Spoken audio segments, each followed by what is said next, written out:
பாஜகவின் தேசிய ஜனநாயக கூட்டணியில் இருந்து வெளியேறுவதாக ஓ பன்னீர்செல்வம், டிடிவி தினகரன் அடுத்தடுத்த அறிவிப்பு வெளியிட்டுள்ளனர்.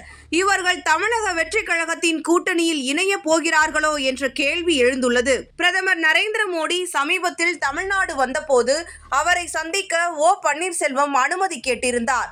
ஆனால் பிரதமரை சந்திக்க அவருக்கு அனுமதி கிடைக்கவில்லை என்று சொல்லப்படுகிறது.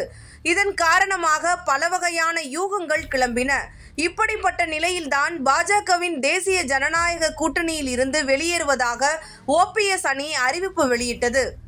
ஒரு காலத்தில் அதிமுகவில் சசிகலா ஆட்சிக்கு வருவதற்கு எதிராக தர்ம யுத்தம் செய்தவர் ஓபிஎஸ்.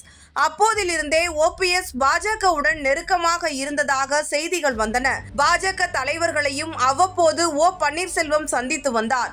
அதன்பின் அதிமுக உடைந்து மீண்டும் ஓ பன்னீர்செல்வம், எடப்பாடி பழனிசாமி கரம் கோர்க்க பாஜக முக்கிய காரணமாக இருந்தது.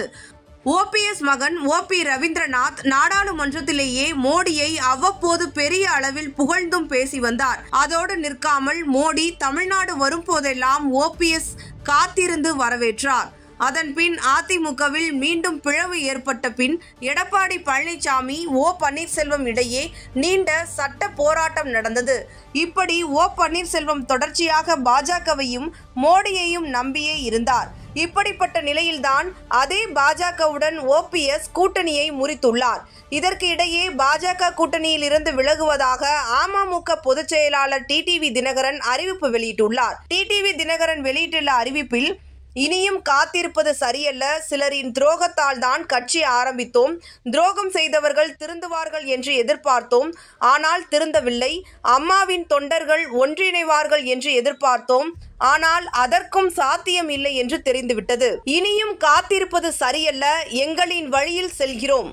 டிசம்பரில் யாருடன் கூட்டணி என்று சொல்கிறோம். அமித்ஷாவின் பிளான் தோல்வி அடைந்து விட்டது.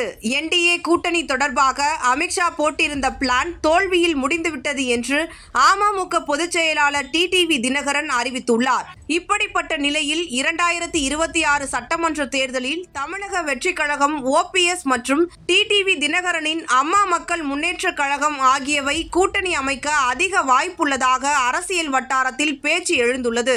இந்த கூட்டணி உருவானால் தென் தமிழகத்தில் அதிமுக கூட்டணிக்கு இது மிகப்பெரிய பின்னடைவாக இருக்கும். கடந்த லோக்சபா தேர்தலில் தேசிய ஜனநாயக கூட்டணியின் 18% வாக்குகள் ஓபிஎஸ் மற்றும் டிடிவி தினகரன் ஆகியோரின் பங்களிப்பால் கிடைத்தது. இந்த இரு தலைவர்களும் அதிமுகவை எதிர்த்து தமிழக வெற்றிக் கழகத்துடன் இணைந்தால் முக்குளத்தோர் வாக்குகளை தமிழக வெற்றிக் கழகத்திற்கு மாற்ற முடியும். நடிகர் விஜய் சரியான தொகுதியை தேர்ந்தெடுத்தால் வெற்றி கூட பெற முடியும். இது அதிமுகவிற்கு பெரிய சவுக்கடியாக மாறும் என்பதால் எடப்பாடி பழனிசாமியின் முடிவு எப்படி இருக்கும் என்ற கேள்வி எழுந்துள்ளது.